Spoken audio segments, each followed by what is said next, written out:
네.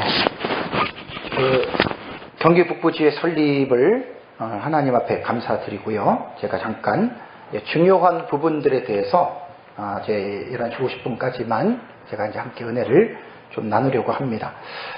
종말론에 대해서는 제가 지난번에 토크할 때 2주 전인가 3주 전에 와서 말씀을 드릴 때 신천지가 30만 정도까지의 교세가 치고 올라가는데 1등 공신의 역할을 한 성경이 요한계시록입니다. 요한계시록 때문에 그렇게 올라갔다고 보시면 다는 아니지만 상당한 영향력을 끼쳤던 것이 요한계시록입니다.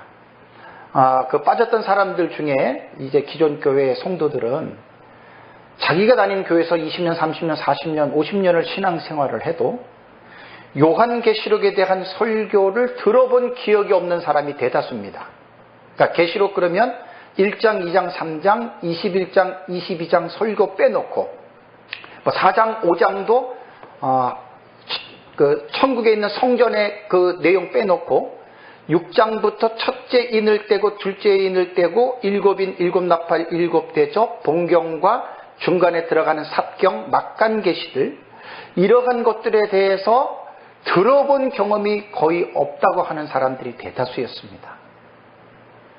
그래서 이 종말론은 사실 어렵죠. 그러니까 어려운 이유 중에 하나가 성경이 인간의 언어로 기록이 되어졌기 때문에 인간의 언어 자체를 문학적인 장르로 구별을 하면 요한계시록은 묵시문학이 아닙니다.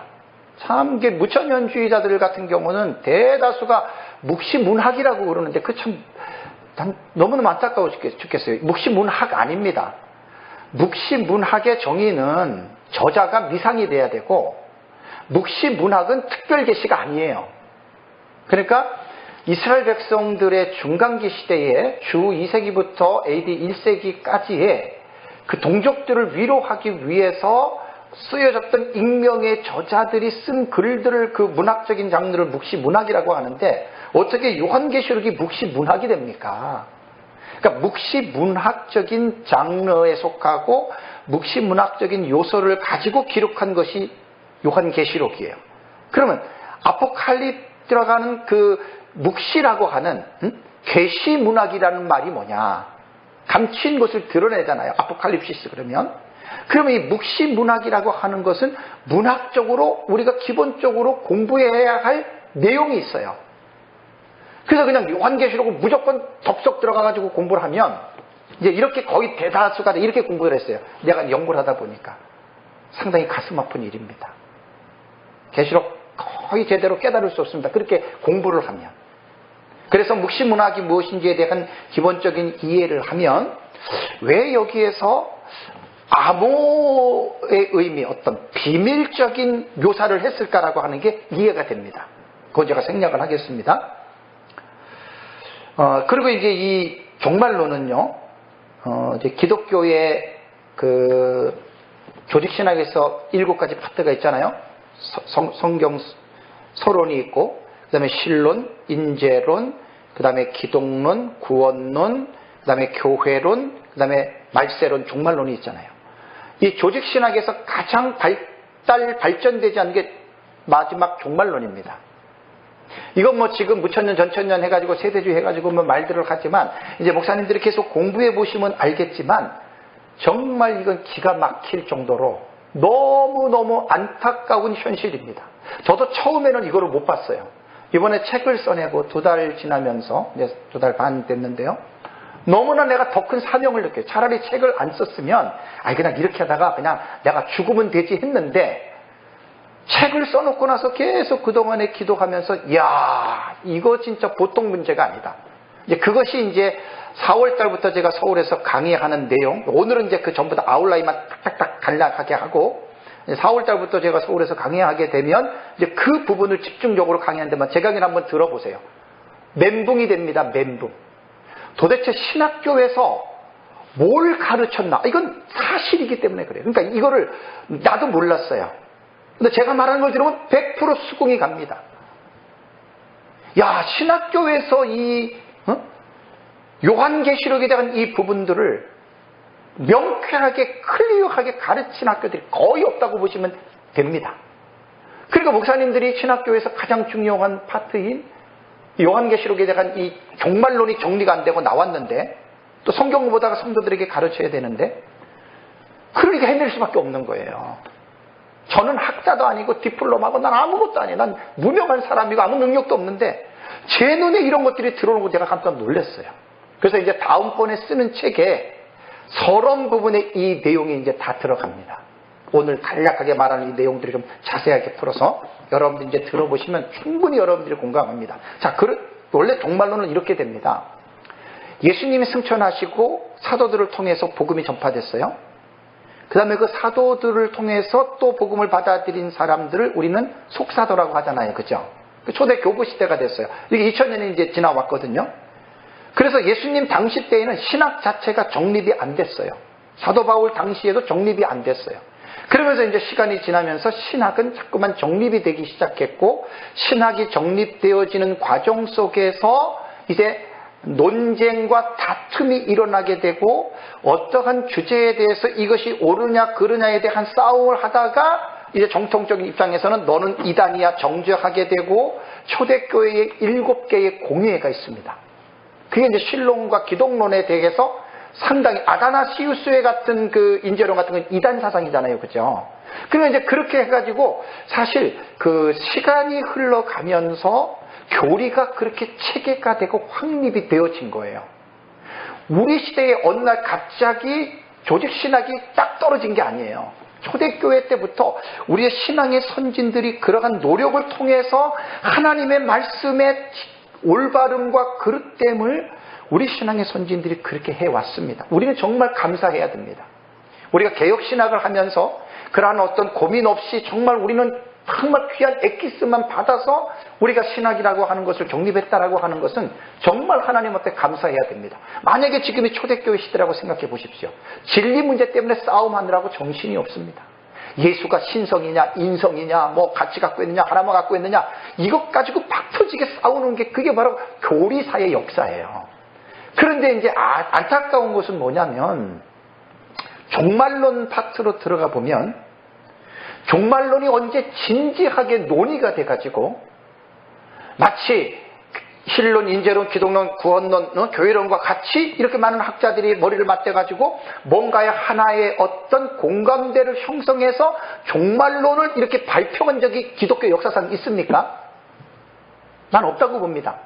전부 다 자기 나름대로 무천년, 전천년, 세대주의 해가지고 자기 것만 옳고 남은 틀리고 비판하고 정죄만 하기만 했지. 이 대다수가 이렇게 온 거예요, 지금까지. 초대교회 때는 이랬습니다. 역사적 전천년, 무천년 어떻게 나눠지냐면 예수님이 재림하면 요한계시록 19장 11절부터 22절까지는 무천년과 전천년 모두가 예수님의 재림으로 보거든요. 6번째 대접이 쏟아질 때 아마겟돈 전쟁은 예수님의 재림입니다. 그 다음에 19장 다음에 20장 넘어가잖아요. 그때 킬리아 에테라고 하는 천년이라고 하는 용어가 6번 딱 나옵니다.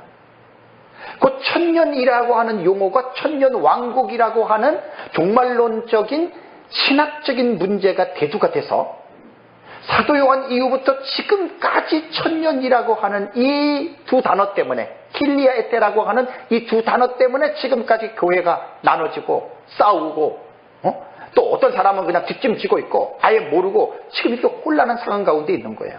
그래서 초대교회 때에는 19장과 20장의 관계를 무천년과 전천년은 딱 그렇게 보시면 됩니다. 19장이 예수님 재림으로 보고 20장의 천년 왕국을 예수님 재림 후에 이어지는 천년 왕국이냐 그러면 전천년이고 아니야. 예수님 재림하고 천년은 예수님의 초림으로 돌아가. 그럼 무천년이에요. 초대교회 때 이렇게 요거 하나 가지고 전천년과 무천년이 사실 갈라진 거예요. 자, 그러면 제 책에도 나오지만 제가 사실은 조금 원어를 좀 못 보기 때문에 풍성하게 못 집어놨는데 원어는 아무리 봐도 그 기준은 맞아요. 초대교회 때 교부들이 다 그랬다 이렇게 말하면 안 돼요. 대다수가 이렇게 말을 하면 안 돼요. 무천년주의자는 당장 반기됩니다. 저명한 교부들 가운데에 사도 요한의 직제자가 폴리갑이고 폴리갑의 직제자가 이레네우스고 이레네우스의 직제자가 히폴리투스입니다. 아주 유명한 교부들입니다. 근데 이러한 교부들의 글들이 있어요. 그래서 학자들이 그 책을 발굴해냈는데 그들은 어떻게 봤냐면, 물론 폴리갑은 그렇게 폴리갑의 글은 없고 사도 요한의 글도 없는데 이레네우스와 히폴리투스와 뭐 락틴티우스라든가 파피아스 같은 사람들의 글 속에는 어떤 내용이냐면, 예수님이 재림하면 이 세상에서 천년 왕국이 있을 것이다, 이렇게 초대교부들은 봤어요.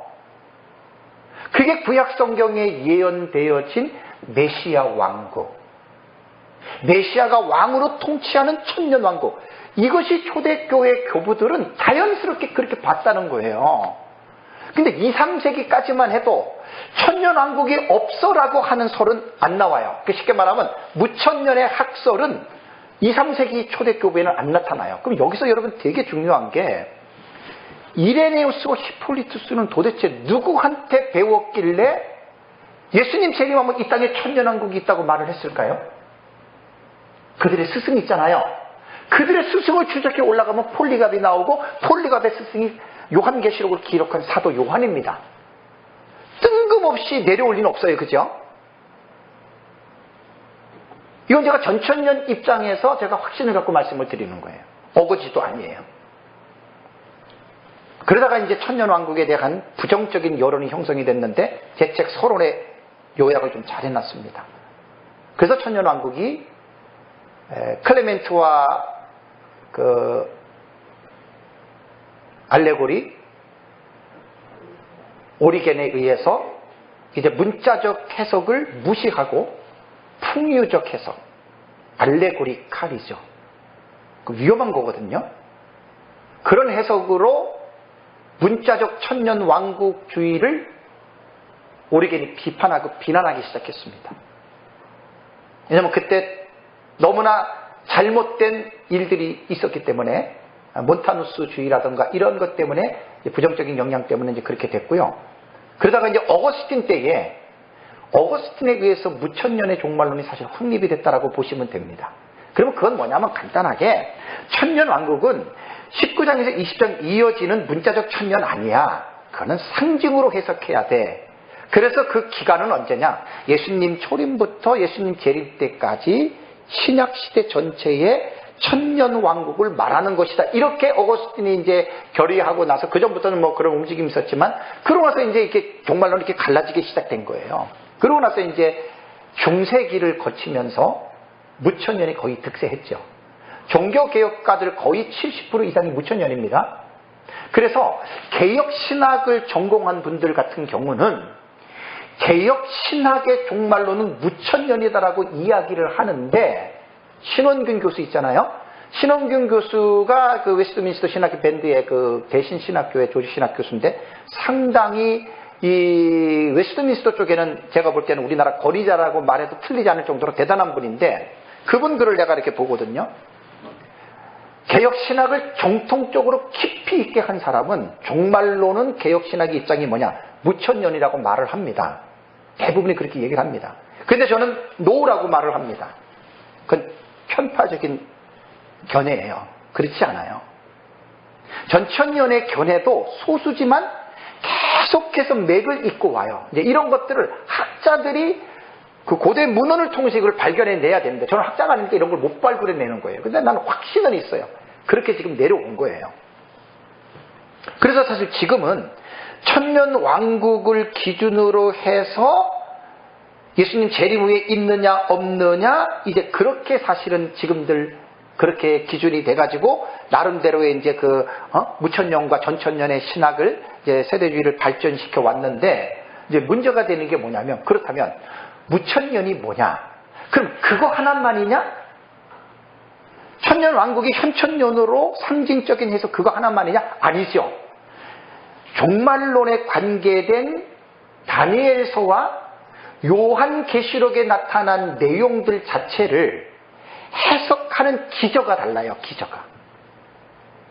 그래서 이제 제 책에 보면은 그 뒷부분으로 가면은 이제 뭐가 있냐면은, 뒷부분으로 가면은 846페이지에 보면은 시간적 해석에서 과거주의 해석이 있고 역사주의 해석이 있고 영적 해석이 있고 미래주의 해석이 있어요. 자, 이제 이런 것들을 왜 제가 이제 정리하는데 이건 사실 제가 깊은 내용은 아니에요. 나중에 이제 증보할 때는 이 부분을 아주 깊이 있게 제가 다루려고 그래요. 책을 장려했을 때는 너무 힘든 가운데서 정말 억지로 막 겨우 써냈고, 이제 마지막 부분을 정리를 못해가지고 아쉬운 마음이 있기는 한데, 이제 그 부분에 보면은, 이제 우리가 무천년이나 정천년이냐는 2000년 교회사를 통해서 종말론을 연구하는 학자들의 글들을 보면 이렇게 이해하시면 됩니다. 무천년은 종말론에 관계된 센텐스, 문장은 거의 다 상징으로 합니다. 문자적 해석 안 합니다. 이게 이제 무천년의 해석의 기저예요. 그러면 세대주의는 뭐냐? 뭐 세대주의하고 전천년 그 시간적인 거 아시죠? 그죠? 역사적 전천년은 초대교부고 세대주의는 19세기예요. 그렇게 시간적인 갭이 많아요. 그래서 세대주의는 역사적 전천년 뿌리에서 나온 거예요. 격가지를 치고 나왔는데 너무나 잘못되게 그냥 둥지를 틀어놔가지고 역사적 전천년하고 같은 점도 있고 비슷한 점도 있고 틀린 점도 많습니다. 세대주의 연구를 잘 하셔야 돼요. 그래서 세대주의 성경 해석은 어떻게 되냐면 거기는 모든 본문을 문자적 해석을 합니다. 그러니까 무천년과 세대주의는요, N극과 S극입니다. 극과 극입니다. 절대로 타입이 안 됩니다. 무천년과 세대주의는 절대로 타입이 안 됩니다. 왜냐하면 성경을 보는 차원이 달라요. 예를 들어서 우리 대한민국의 반대편에 있는 나라가 남미잖아요. 그죠? 남미. 자, 비행기를 타고 아시아로 넘어가느냐 아니면 일본으로 해가지고 넘어가느냐, 풍경이 어때요? 전혀 다르죠? 근데 마지막 도착하는 데는 남미는 똑같죠? 무천년과 세대주의 해석은 이런 거예요. 완전히 극과 극이에요.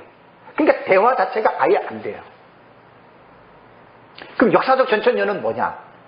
역사적 전천년은 문자주의 해석을 중요시합니다. 우리도. 문자주의 해석. 그러면 문자주의 해석이 성경 해석학에서 어떠한 위치에 차지하느냐? 여러분, 칼빈은요, 성경을 해석할 때 문자적 해석을 하라고 칼빈은 그렇게 제자들에게 가르쳤습니다.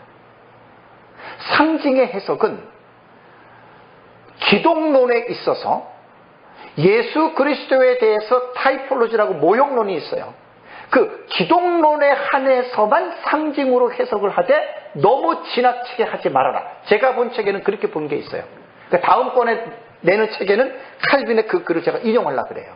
우리 서울에서 7년 전에 에스라 강의할 때 제가 이거 그때 그 강의한 주문 나눠준 거 있거든요. 안타깝게도 그때 내가 출처를 못 적어놔서 그래요. 이제 그거 출처를 찾아내야 돼요. 그러니까 칼빈은 철저하게 모든 성경을 문자적 해석을 강조했습니다. 그러면서 상징에 해석할 부분은 상징을 들어가는데, 그래서 이제 역사적 전천년은 종말론에 대한 본문을 상징의 문자적 해석을 우선 하면서도 그 묵시문학 장르 속에서 보면은 그 문자적 해석을 안 풀어줄 게 되게 많습니다. 이제 그런 것들은 당연히 상징의 해석을 합니다. 상징의 해석을. 그러다 보니까 중간 지대가 형성이 됐어요. 뭐냐면 무천년은 모든 것들을 상징으로 해석하는 데에 어느 정도 무천년은 담합이 됐어요. 담합이라는 용어가 좀 이상하지만 됐는데, 역사적 전천년은 애매모호한 게 뭐냐면 문자적 해석을 중요시하지만 상징의 해석도 합니다. 저도 그렇게 해석합니다. 민 목사님도 그렇게 해석합니다. 그러니까 어떻게 되냐면 아주 좀 이상야릇한 게 역사적 전천년이 무천년의 상징적인 해석과 비슷한 것들이 꽤 있어요. 요거 여러분 분명하게 보셔야 됩니다. 대표적으로 박윤선 박사님 주석들 다 있으시죠? 요한계시록. 그분 거 한번 읽어보세요. 반은 전천년, 반은 무천년의 해석이에요. 대표적으로. 그러니까 기준이 없어요. 무천년주의자들도 제가 70일의 그 일부에 보시면 70일에 나오죠. 70일에서 에드워드 제이 영이 주장하는 그 메시아 해석 있잖아요. 그게 무천년 해석이에요. 무천년 해석. 그러니까 무천년의 해석의 70일에는 AD 70년에 70일에가 끝난 거예요. 그런데 총신대의 교수였던 대구의 그 김성수 교수 있잖아요. 그죠? 대구 무슨 교회 목회하잖아요. 그죠? 그분 우연히 내가 몇 년 전에 교회 설교에 70일을 설교하는데 그분이 요한계시록 주석을 썼는데 무천년으로 썼거든요. 70일을 어떻게 해석하는 줄 아세요? 전 3년 반, 후 3년 반을 또 나눠요, 그분은. 그래서 후 3년 반을 AD 70년부터 예수님 재림 때까지를 후 3년 반 1260일로 또 이렇게 나누더라고요. 뭘 말하는 줄 아세요? 거의 보편적인 무천년주의자들은 70일에가 AD 70년에 끝났다니까요. 근데 김성수 교수 같은 경우는 무천년 학자이면서도 또 후 3년 반의 기간을 70년부터 예수님 재림 때까지 늘리는 거예요. 그래서 무천년이라고 확고하게 이건 이거다라고 딱 정립한 게 없어요. 특별히 전천년은 정말로 애매모호한 게 전천년이에요, 지금. 뭐가 전천년이냐? 이거 말하기 힘들어요. 그러니까 어떻게 보면 중간지대에서 전천년에서 상징으로 해석하는 해석을 무천년과 함께 공유하고, 예를 들자면 요한계시록 12장에 해로 옷 입은 여자가 아이를 낳고 그 아이가 하늘로 올라갔어요. 그거를 마리아가 난 예수 그리스도 승천으로 보잖아요. 그죠? 무천년이나 박윤선 박사는 똑같아요. 그러니까 그런 중간지대로 볼 때는 싸울 필요가 사실 없어요. 그냥 천년왕국 있냐 없냐 그것만이 문제가 될 뿐이지, 그냥 서로가 상징의 해석을 공유하면서 이렇게 하면은 무천년과 전천년은 싸울 필요가 없는데, 그럴 것 같으면 제가 그 책을 안 냈죠. 우리 이제 스승이신 민명승 목사님의 그 내용을 보면 그 사상을 제가 제 나름대로 신학적인 체계를 딱 세워놓은 거예요. 70일에 같은 경우는 아예 역사적 전천년으로 제가 대못을 친 거예요. 대못을. 아무도 못 뽑게. 왜냐하면 71회의 계시에 대한 해석을 어떻게 하느냐에 따라서 역사적 전천년의 정체성을 세울 수도 있고 못 세울 수도 있어요. 그래서 이제 제가 우리 미 목사님의 그 사상을 연구하고 종합하면서 71회의 계시가 우리 신학의 기초가 반드시 돼야 돼요. 흔들리는 기초가 되면 안 돼요, 이거는. 그래서 거기서 남은 한 일회가 남아 있어야 되고, 그 한 일회는 아직 이루어지지 않았다. 그래서 그 세 번째 기독교회의 해석을 보면은 카일 델리치의 주석에 나오는 내용이 바로 그 기독교회 해석입니다.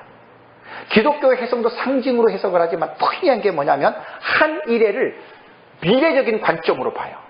그러니까 무천년의 한 일회는 거의 70년으로 끝난 것으로 무천년 해석하는데, 이 카일의 해석은, 기독교의 해석은 한 일회를 미래로 보는데 우리처럼 7년이 아니에요. 상징으로 봐요. 그러니까 우리가 무천년주의자하고 신학적인 논쟁을 할 때 지식이 없으면 논쟁이 안 돼요. 그냥 지는 거예요. 그래서 제가 71회 책에는 그러한 학문적인 기본 베이스를 다 깔아놓은 거예요. 연구를 하면서. 잘 읽어보셔야 됩니다. 71회에 대한 분명한 깊이 있는 연구를 하고, 71회의 목사님들이 뭔가 꽉 잡혀야 되고, 한 일회가 남았구나, 이 한 일회는 아직도 안 왔구나라는 퀘스천 마크를 목사님들이 세울 때 요한계시록에 넘어가면 한 일회가 요한계시록에서 짠 펼쳐집니다. 이거는 우리만이 아는 비밀과 특권입니다. 아무나 그렇게 되는 거 아닙니다. 그래서 요한계시록에 대한 이 부분들을 지금까지 무천년이나 전천년이나 이렇다라고 하는 특별한 신학적인 골격이 없다라고 하는 걸 아셔야 돼요. 그러면 뭐가 문제가 되겠어요? 우리도 전천년이라고 하지만 뭐가 전천년이에요? 뚜렷하게 말 못해요, 여러분들. 그럼 이제 거기서 끝나면 좋아요. 학자들은 어떻게 해요? 목사님들은 어떻게 해요? 싸움박질하죠. 신말이 뭐냐? 그리스도냐? 적그리스도냐? 교회 복음이냐? 아니면 두중인이냐? 싸움박질만 하잖아요. 그거는 어떻게 보면은 무의미한 거예요, 제가 볼 때는. 여러분 계시록을 공부할 때는 하나하나의 사건, 제가 이제 연구한 바로는 요한계시록에 61가지 사건이 나오거든요. 하나의 사건을 1대1로서 비교하면 절대 안 맞아요. 맞을 수가 없어요. 그걸 갖고 목사님들은 그걸 갖고만 싸우잖아요. 그리스도는 적고 이것만 가지고 싸우잖아요. 두중인이 뭐냐? 유리바다가 뭐냐? 예비처가 뭐냐? 이거는 싸우면 그 진짜 무식한 사람들이에요. 그러지 마시고, 어떤 사람이 간에 계시록을 볼 때는 이 사람은 계시록을 어떻게 보느냐, 이걸 먼저 이해하셔야 되는데, 이게 사실 힘들어요. 그걸 인식하는 능력이 힘들어요. 이상금 박사든, 교질헤드든, 이강복 목사님이든 누구든지 간에 계시록을 잡으면 이 사람은 계시록을 어떻게 보느냐 해서 읽어내야 돼요. 처음부터 끝까지를. 아, 이 사람은 계시록을 이렇게 보는구나라고 이렇게 인식하기 힘들다는 거예요. 제 얘기는. 사실 제 책은 장기용 목사는 요한계시록을 이렇게 보는구나라고 깨달으려면 제 생각입니다. 많으면 5%, 적으면 한 3% 정도? 힘들어요. 제 책 한번 읽어보세요. 힘들어요. 그걸 먼저 해야 되는 거예요, 사실은. 근데 많은 사람들이 읽어내는 게 사실 힘들잖아요. 그리고 대부분 보면 자기 지식을 갖고 비교하거든요. 안 맞지요, 안 맞지요. 맞을 통이 없어요. 대부분 다 그렇게들 책을 보는 거예요. 그러니까 책 안 보고 덮는 거예요. 그거는 학자적인 자질이 전혀 없는 사람이에요. 그건 꽝이에요, 꽝. 그냥 이 사람은 어떻게 보느냐를 그 사람 입장에서 쫙 읽어보세요, 계시록을. 제 책은 간단합니다. 역사적 전천년의 신학적 기초는 70일에에 기초한다. 그 70일에서 남은 한 일회가 요한계시록에 펼쳐지는데 6장부터 19장에 약 44가지의 사건이 일어나는데 그것이 한 일에 7년 동안에 일어난다. 그 7년 안에 전 3년반과 후 3년반을 나눈다. 요게 골자고 요게 요지예요. 이렇게 감을 잡고 그 사건들을 보고 도표를 보면은 기가 막힐 정도로 논리적이고 체계적이에요. 이렇게 하라 그래도 할 수가 없어요. 물론 제가 한 게 아니에요. 우리 스승이 이렇게 연구해낸 작품이거든요. 그래서 제가 하나로 종합한 거예요. 그렇게 이해하기조차도 힘들다니까요. 많은 사람이 그 밑에 가서 공부해도 그걸 못 잡았네요, 지금. 그러고 나서 내가 이 사삼을 수용할 것이냐 안 할 것이냐. 나는 이거 동의할 수 없어. 그럼 동의 안 하면 되는 거예요. 근데 많은 사람들이 어떻게 하는 줄 아세요? 나랑 다르니까 저건 틀린 거예요. 이렇게 말하는 거예요. 그래서 제 서론에는 이렇게 써놨습니다. 백인백색입니다. 요한계시록은. 보는 사람마다 다 다르게 나오게 돼 있어요. 요한계시록은. 그런데 내 기준으로 봐서 당신과는 다르다라고 이렇게 말하면 신사적인데, 내가 보는 것과 너가 보는 게 다른데 넌 틀려라고 말하는 사람은 100%입니다. 역사적으로 무지하거나 영적으로 무지하거나 아주 영적으로 교만하거나 인격적으로는 장애를 갖고 있는 사람이에요. 정신에 장애가 있는 거예요. 박사들, 학자들, 교수들 가운데에 목사도 마찬가지입니다. 저도 마찬가지입니다. 인격장애 우리 많이 갖고 있어요. 웨인 오츠가 쓴 그리스도인의 인격장애 11가지를 분류한 건데 그 80년대에 나온 책이에요. 제가 2000년에 심리학을 두 학교를 공부를 하면서 그 책은 내가 나중에 꼭 영적으로 좀 풀어서 쓰고 싶은 책 중에 하나예요. 정신의학자들이 보는 인격장애와 기독교에서 말하는 성화의 관계. 이거 귀한 논문이 돼요. 이 논문을 하나 쓰면 긴데 내가 이런 거는 좀 쓸만한 그게 안 돼요. 정신이 아직. 난 소스는 내가 줄 수 있어요. 인격장애입니다. 그래서 저는 제 책에서 뭐라고 제가 부탁을 드리냐면, 내 것만 옳고 나와 다른 너는 틀리다 이렇게 말하지 말고 백인백색이니까 내 것은 갖고 있으면서 넌 이렇게 보냐, 자꾸만 상대방 거를 배워나가는 얘기예요. 제 얘기는 세대주의건 후천년이건 무천년이건 전천년이건 배워나가면서 최종적인 결론은 누가 하는 거예요? 내가 하는 거예요. 그러면 내가 했다고 내게 다 옳으냐? 그거는 자만이고 교만이죠. 그렇게 생각하면 안 돼요. 나는 이렇게 본다. 그게 제 책이에요. 나는 이렇게 본다. 그런 거고, 동의 안 해도 상관없어요. 수용 안 해도 상관없다니까요. 나는 이렇게 본다. 그걸 쓴 책이고. 다만 나랑 다르니까 너는 틀리다. 이런 말은 하지 말라는 거예요. 피차에. 여러분 제 말이 맞습니까? 틀립니까? 그런데 현실은 어떤 줄 아세요? 신학교 교수가 무천년 교수니까 전천년 틀렸다 이렇게 가르친단 말이에요. 아, 그 교수 참 그런 교수를 신학교에서 쓰면은 안 되지요. 왜냐면 그런 교수 밑에서 배운 신학교인데 어떻게 하겠어요? 무천년만 옳다 전천년만 옳다 이렇게 배우면요, 그렇게 싸움닭을 만들어 내보내는 거예요, 신학교에서. 다건연세내과 이재훈 원장님 아시죠? 올해 칼빈에서 MDV 졸업하셨거든요. 내 책을 이럴 때 나와서 제가 전해드렸어요. 지난번에 이제 검사하러 갔다가 논문 받으면서 제가 물어봤어요. MDV 신대원 가정을 했으니까 정말로 어떻게 배웠습니까? 하니까 칼빈 신대원에서는 조직신학 교수가 전천년설이랍니다. 이름은 제가 안 물어봤어요. 전천년설인데, 근데 그 교수님은 학생들한테 친절하게 제가 말한 대로 그 역사적인 배경이라던가 또 무천년은 이렇게 보고 세대주의는 이렇게 보고 후천은 이렇게 보고 아주 종합적으로 잘 가르쳤다. 얼마나 내가 기쁜지 몰라요. 그러니까 우리는 이렇게 공부를 해야 되는 거예요. 이렇게. 그러니까 신학교 다닐 때 교장이 학장이 무천년이다. 여러분 무천년이 쉬운 줄 아세요? 아니 전천년이 쉬운 줄 아세요? 어려워요. 요한계시록만 가지고 종말론이 형성되는 게 아니라 저 같은 경우는 성경 전체를 끌어오잖아요. 성경 전체를 아우러서 종말론을 풀어가잖아요. 그러니까 성경을 모르면 어려운 거예요, 종말론이. 그러니까 이제 다른 거는 몰라도 신학교에서만큼은 조직신학 교수가 전천년이건 무천년이건 세대주의건 떠나서 일단은 학생들한테는 객관적으로 가르쳐야 할 것이 교수의 사명이라고 생각합니다, 저는. 그리고 강요하지 말고 학생들에게 그들의 인격을 존중해 줘야죠. 내가 전천년이니까 너희도 따라와 이러지 말고 객관적으로 지식을 펼쳐놓고 여러분들 스스로가 결정하시오. 이게 신사적인 교수란 말이에요. 제 얘기는. 이런 사람들 거의 없어요. 다 싸움닭으로 변했어요. 싸움닭으로. 그래서 목사들도 전천년 무천년 얘기하면은 색안경을 끼고 봐요. 우리 서경로에 다 아시잖아요. 그죠?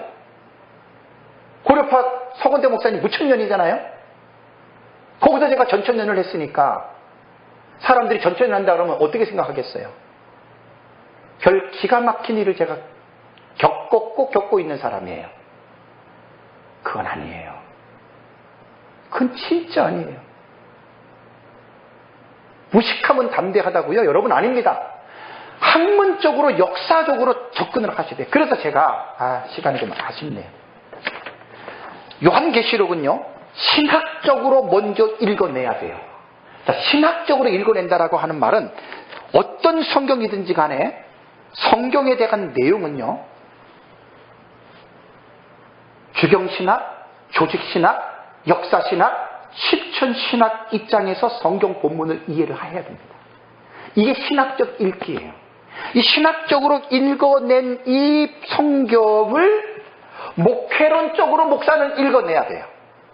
목회론적인 읽기는 성경을 신학적으로 이해한 다음에 이것을 성도들에게 설교를 하라는 이야기거든요. 근데 한국교회 문제가 뭐예요?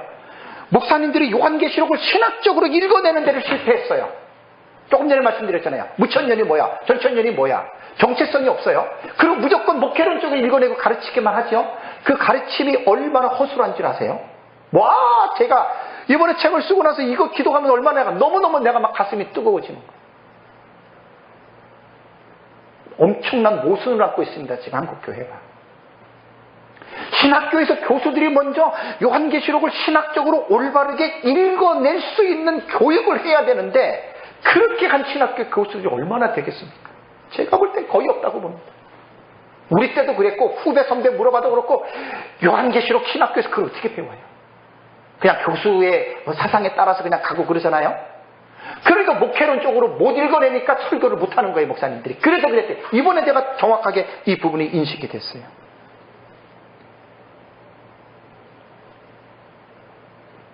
너무너무 안타깝습니다. 그러니까 목회하면서 목사님들이 요한계시록 설교를 못하니까 성도들은 배우고 싶어도 맨날 2장, 3장, 21장, 22장만 하고 14만 4천이 뭔지, 흰옷 입은 큰 무리가 뭔지, 두 증인이 뭔지, 해로 옷 입은 여자가 뭔지, 광야로 피신해서 한때 두때 반때 양육을 받고 1260일 동안 도대체 그 말이 뭔지, 바다에서 올라오는 짐승은 뭐고 땅에서 올라오는 짐승은 뭐고, 열불은 뭐고, 음료는 뭐고. 그런데 설명을 못 해주잖아요. 근데 성경이 있잖아요. 그래서 제가 처음에 요한계시록을 할 때, 여러분 요한계시록은 성령의 감동으로 기록한 책이 아닙니까? 그럼 성령의 감동으로 기록했으면 왜 이걸 안 가르치냔 말이에요. 그래서 어려워서 그런 거예요. 그래서 신학적으로 올바르게 읽어내어야 목회론적으로 우리는 읽어낼 수가 있는데, 이게 지금 안 된 거예요. 신학적 읽기. 사실 저도 민 목사님한테 배울 때도 그랬고, 사실 제가 지금 강조하는 대로 요한계시록을 가르치는 데는 거의 없다고 보시면 돼요. 그죠, 이정부 목사님? 이렇게 안 가르쳐요. 그냥 딱 사건 가지고 막 흰말, 붉은 말 이런 것만 가르치잖아요. 그죠? 뭐 이강 목사님도 그렇고. 그러니까 요한계시록 공부할 때 가장 기본적인 자세인 신학적인 읽기가 없어요. 그냥 곧바로 사건 들어가, 예비쳐 들어가, 막 들어가. 그러니 이단과 사이비와 별 차이가 없어요, 요한계시록은. 그래서 혼란스러운 거예요, 여러분, 이게. 그래서 제가 이번에 책을 쓰고, 나는 앞으로 이렇게 저는 가르치거든요. 앞으로 저는 이렇게 가르칠 거예요. 그래서 요한계시록 먼저 하지 마시고 70일을 먼저 공부하셔야 돼요. 70일에. 70일에가 없는 요한계시록은 우리 사전에는 없습니다.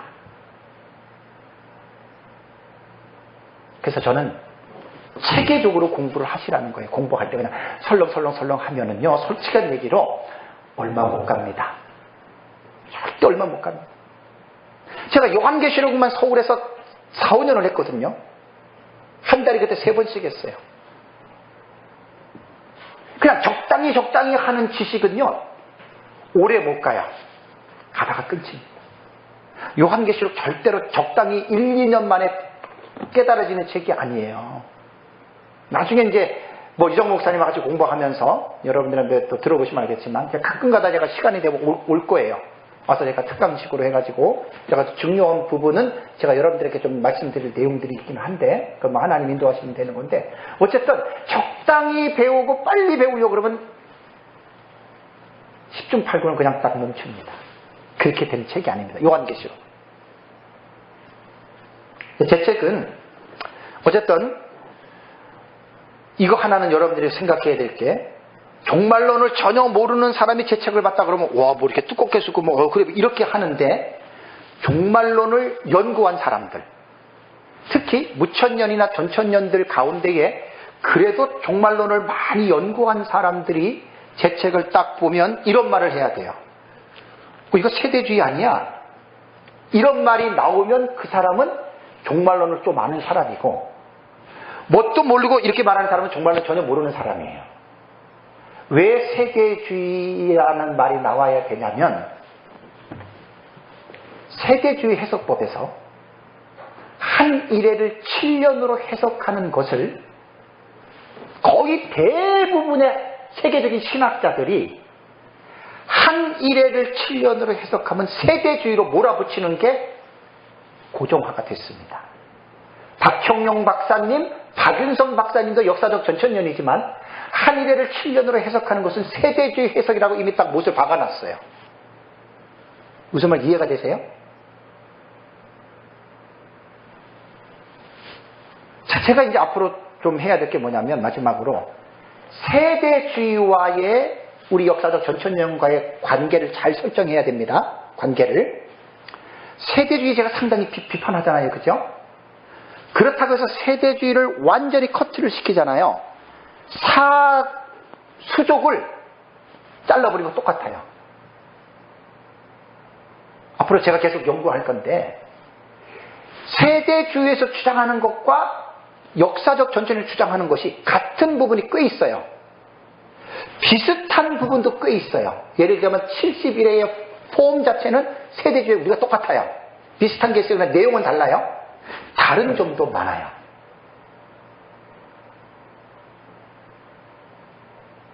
미국의 세대주의는 고전 세대주의와 개정 세대주의와 점진적 세대주의로 2번, 3번의 허물을 벗었습니다. 그래서 점진적 세대주의인 최근에 나온 그들의 글을 보면은 고전 세대주의에서 나온 위험한 사상들을 많이 버렸다 그래요. 그래서 조지레드 박사가 보는 것처럼 역사적 전천년의 사상을 많이 따라온다고 하거든요. 그러니까 옛날하고 달라졌다는 말이에요.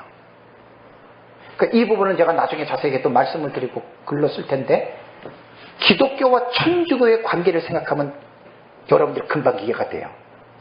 기독교가 먼저입니까? 천주교가 먼저입니까? 여러분 말씀해 보세요. 기독교가 먼저예요? 천주교가 먼저예요? 네, 근데 천주교인들은 뭐라 그래요? 천주교가 먼저, 그래서 구교고, 기독교는 1510년 종교개혁 때 신교라고 얘기를 하잖아요. 그죠? 이게 역사관 차이예요. 우리는 당연히 기독교는 예수님부터 시작됐고, 그죠? 천주교는 정확하게 시점을 말하면 AD 313년 콘스탄틴 대제의 밀라노 칙령 이후에 그 이후에 한 5, 60년 후에 그 황제가 누굽니까? 기독교를 로마의 국교로 공인한 황제가 있어요. 콘스탄틴 말고요. 그 뒤에. 그때 완전히 법적으로 공인됐어요. 그래서 기독교라고 하는 그 좋은 이 기독교 단체가 로마라고 하는 나라가 국교로 공인하면서 점점 쓰레기가 돼버린 거예요.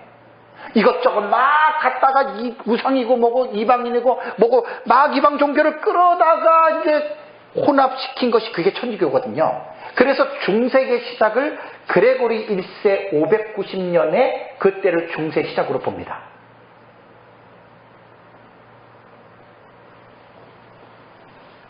그렇다면 저는 개인적으로 천주교는 이단 중에서 제일 악한 이단으로 저는 봐요. 단순한 이단이 아니에요. 신천지나 여호와주의 그런 이단이 아니라 천주교는 너무나 끔찍한 이단이에요. 그러면 천주교의 사상을 한번 들어가 볼까요? 기독교와 같은 게 많습니까? 적습니까? 거의 많아요. 천주교에. 신론, 기독론, 인재론부터 해가지고 그 중세시대의 그 천주교 신학자 토마스 아퀴나스인가요? 유명한 신학자 있잖아요. 그거 다 그렇게 내려온 거예요. 그러니까 천주교가 이단이라고 해서 다 틀린 게 아니라는 말이에요. 상당한 것들을 공유하고 있어요. 그러나 또 천주교가 이방 종교로부터 갖고 온 것이 또 얼마나, 이 쓰레기가 얼마나 많습니까? 그래서 틀린 것이에요. 그래서 마찬가지예요. 전천년은 초대교회 때부터 나왔지만 종말론 신학 자체가 확립이 안 됐기 때문에 새로 옷 입은 여자를 뭐라고 이렇게 해석할 만한 여유가 없이 그냥 내려온 거고, 세대주의가 19세기에 발흥이 되면서 존 넬슨 다비가 종말론을 뭘로 할까 딱 보니까 그래도 역사적 전천년이 보는 게 옳다 싶어서 역사적 전천년에 옷을 입었고, 다비가 그 옷을 입은 데서 자기 나름대로의 신학을 정립한 것이 세대주의 신학이거든요. 그러니까 정확한 건전한 개혁신학적인 입장이 아니었어요. 다비가 폴리모스 형제단이라고 형제단을 창립한 사람이기 때문에 교리나 신학이 되게 약하고 삶은 좀 강하죠. 경건주의자들처럼. 우리가 이거 지금 숙제를 풀어가야 됩니다. 세대주의는 분명하게 구분하고 구별을 시켜야 되지만 세대주의가 다 틀린 게 아니에요. 세대주의가 이단입니까? 여러분 어떻게 생각하세요? 이단이라고 하면 큰일 나요? 그렇게 말하면 안 돼요.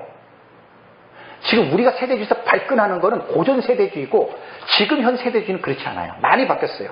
여러분, 미국의 달라스 신학교 세대주의입니다. 한국에서 달라스에서 학위 받고 온 사람들 있어요, 없어요? 많아요. 인디애나주의 그레이스 신학교 학위 받고 오는 목사님들 많죠? 신학교예요. LA의 탈봇 신학교, 한국에서 박사학위 많이 받고 들어와요. 세대주의 신학교예요. 필라델피아의 바이블 유니버시티 세대주의 신학교예요. 세대주의 이단이라는 이런 말 무식하게 하지들 마세요, 제발.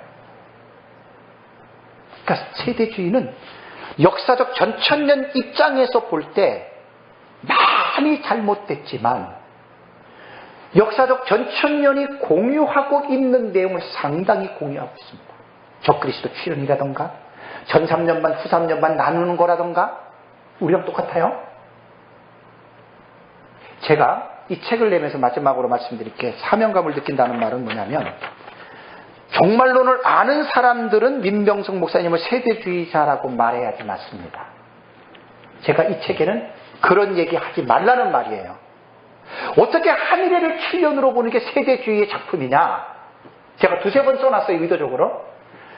초대 교부들이 한일회를 이레네우스와 히폴리투스가 7년으로 잡았고 그 7년을 전 3년 반, 후 3년 반으로 분리했다라고 하는 거예요. 그러니까 한일회에 대한 세대주의의 해석은 세대주의 독창적인 해석이 아니라 초대 교부들이 가져왔던 해석을 시도했다. 여러분 여기에서 우리가 승기를 잡아야 됩니다. 이것 빼앗으면 우리는 세대주의자로 전락되고 맙니다. 근데 그거 절대 아닙니다. 앞으로 제가 이런 부분들을 더 신학적으로 제가 체계화를 시켜서 이런 부분들을 잘 세워 나가면서 우리가 보고 있는 것은 세대주의 신학이 아니라 역사적 전천년의 초대 교부로부터 내려온 유산을 받은 이 신학이라고 하는 거, 이제 그 부분에서 저는 이제 연구를 계속하고 책을 써낸 거예요. 기도하겠습니다. 살아계신 하나님, 무지하고 우둔한 저희들에게 성령의 감동과 지혜를 주셔서 사도 요한에게 밤모섬에서 계시하셨던 장차 될 일들의 요한 계시록이 지금 이 시대에 성령의 감동으로 우리가 올바르게 깨닫게 해 주셔서 성령을 통해서 기록해 놓으신 요한계시록의 의미를 우리가 신학적으로 잘 읽어내고 또 우리가 목회론적으로 잘 읽어내어 이 말씀을 많은 사람들에게 가르치면서 살아가는 우리 모두가 되도록 은혜를 베풀어 주시옵소서.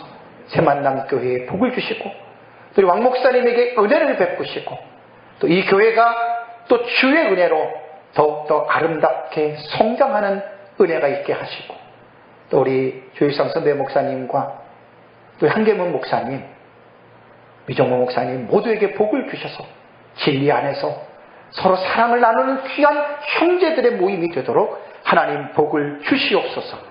오늘도 함께해 주신 은혜를 감사드리옵고 예수님의 이름으로 기도하옵나이다. 아멘. 네, 마쳤습니다. 이제 점심을 먹으러 가겠습니다. 네.